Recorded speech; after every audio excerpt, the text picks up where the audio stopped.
ఏందమ్మీ నేనే తప్పుగా ప్రవర్తిస్తా ఉండానా అంటే మీ కరెక్ట్ గా ఉండదా? చిలకమ్మ కరెక్ట్ గానే ఉంది అత్తయ్య గారు. మీ అర్థం లేని అవమానాలతో మీరే తప్పుగా అర్థం చేసుకుంటున్నారు.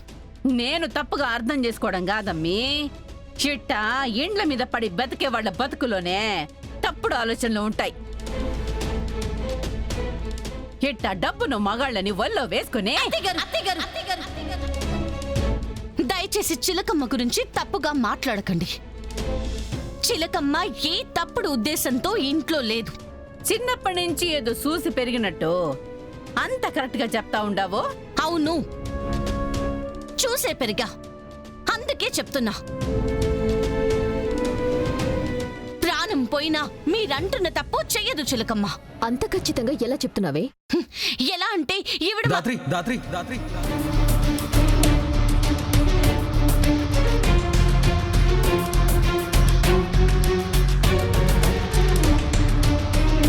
ఎందుకు దాన్ని ఆపుతున్నావు కేదార్? నువ్వు చెప్పే చిలకమ్మని చిన్నప్పటి నుంచి చూసి ఎలా పెరిగావే? మనకి ఆవిడేమైనా చుట్టమా లేక రక్త సంబంధమా? అంటే చిలకమ్మని చాలా సంవత్సరాల నుంచి చూస్తున్నాం కదా, ఆవిడ ఇలాంటి పని ఎప్పుడూ చేయలేదని దాత్రి చెప్తుంది. ఈ అమ్మి తప్పు చేస్తుందో తప్పుడు ఆలోచనలతో చూస్తుందో అవన్నీ నాకు తెలీదు.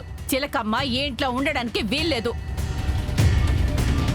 ఉండడానికి వీల్లేదు అంటే ఉన్న పని మాన్పించి మనం అవసరం ఉందని తీసుకొచ్చాం. ఇప్పుడు ఉన్న పళంగా వెళ్ళిపోమంటే ఎక్కడికని వెళ్తుంది? ఏట్లోకి పోతుంది లేదా ఏట్లో దూకి సస్తుంది. నీకెంది మధ్యలో? ఈ అమ్మి మాత్రమో ఈ ఇంట్లో ఒక్క క్షణం కూడా ఉండడానికి నేను ఒప్పుకోను. తర్వాత మీ ఇష్టం చెప్తా ఉండా.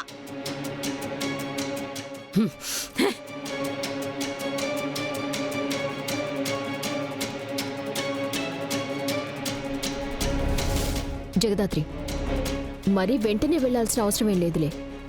మనకి వేరే పని మనిషి దొరికాక అప్పుడు పంపిద్దాం. నేను అత్తయ్యతో మాట్లాడతాను. సరే నిషి.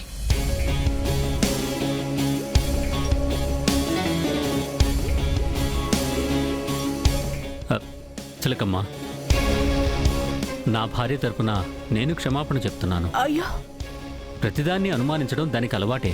ఇంత చిన్న విషయానికి మీరు క్షమాపణలు చెప్పడం ఏంటి బాబుగారు? అమ్మగారు తప్పుగా చూసి తప్పుగా అర్థం చేసుకున్నారు అంతే. నా మనసులో ఎలాంటి చెడు అభిప్రాయం లేదు. ఆ విషయం నాకు తెలీదా చిలకమ్మ? నువ్వు ఇంట్లోకి వచ్చినప్పటి నుంచి అందరినీ నీ మనుషుల్లా చూసుకోవడం, అడగకుండానే అవసరాలు తీర్చడం తప్ప ఇంకేమీ చేయలేదు. అత్తయ్య మాటలకి బాధపడకు చిలకమ్మ. సరే అమ్మగారు.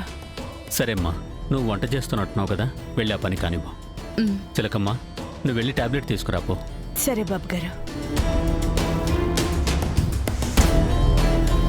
పద. ఛా,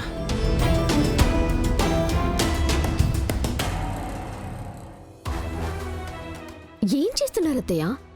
ఎందుకు చిలకమ్మని ఉన్న పలంగా వెళ్ళిపోమంటున్నారు? ఏందమ్మీ, నీకు కూడా ఏటికి అమ్మని పొమ్మని చెప్పుండాను అర్థం కాలేదా? మావయ్య గురించి అని నాకు అర్థమైంది అత్తయ్య. కానీ ఇలా ఉన్న పలంగా చిలకమ్మని పంపించేస్తే ఇంటి పని మొత్తం మళ్ళీ మనం చేయాల్సొస్తుంది.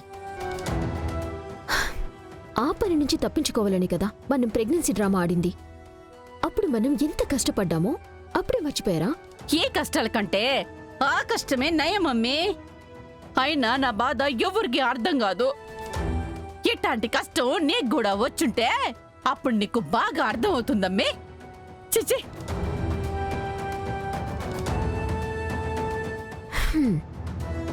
నాకు ఇలాంటి కష్టమా? యువరాజ్ ఇంకో అమ్మాయిని ఎప్పటికీ ఈ ఇంట్లోకి కానీ మా మధ్యలోకి కానీ తీసుకున్నాడతయ్య.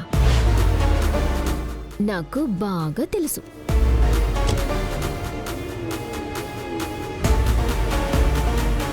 నన్ను చూసి ఇంప్రెస్ అయ్యావని నాకు దగ్గరగా ఉండాలనుకుంటున్నావని అర్థమైంది యువరాజ్. నీ మనసులో ఉన్న ఇష్టాన్ని బయటికి తీసుకొని రావాలంటే నేను నీ ఇంట్లో అడుగు పెట్టాలి.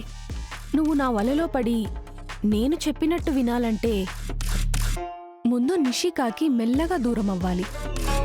మీ ఇద్దరి మధ్య దూరం పెంచడానికి నేను మీకు దగ్గర అవబోతున్నా. సోనీ మాయలో పడడానికి రెడీగా ఉండు.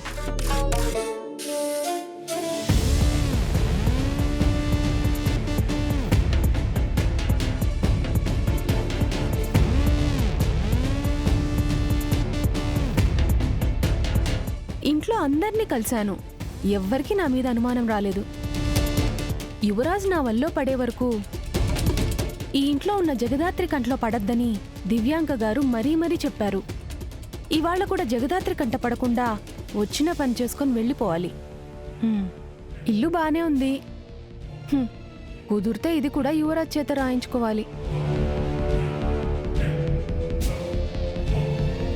ఎవరమ్మా నువ్వు? నా పేరు సోనీ. ఆఫీస్లో యువరాజ్ గారి కింద పనిచేస్తాను. ఓ కొన్ని ఫైల్స్ మీద సార్ సైన్ కావాలని వచ్చాను.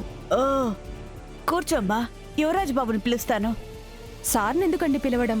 సార్ ఎక్కడున్నారో చెప్పండి, నేనే వెళ్తా. బాబు గదిలో ఉన్నాడమ్మా. ఈ అమ్మాయి ఏది? ఆ, అమ్మాయి! ఓ అమ్మాయి వెళ్ళొద్దు, కిందికి రా, కిందికి రా అమ్మాయి. ఓ అమ్మాయి, ఈ అమ్మాయి ఆగు. అత్తయ్య, అరే, ఏమైంది? ఎవరిని పిలుస్తున్నారు? యువరాజ్ ఆఫీస్ నుంచి ఎవరో ఒక అమ్మాయి యువరాజును కలవాలని వచ్చిందే.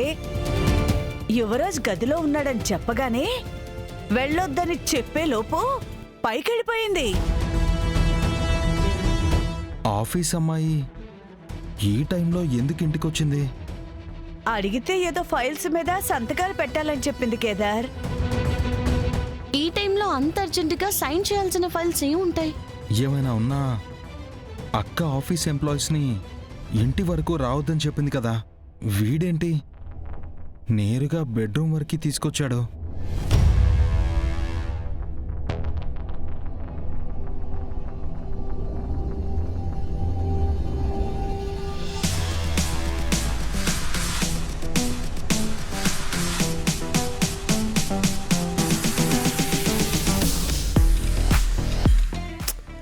నిషి, పనిలో ఉన్నా నదులు చెప్పేది విని నిషి.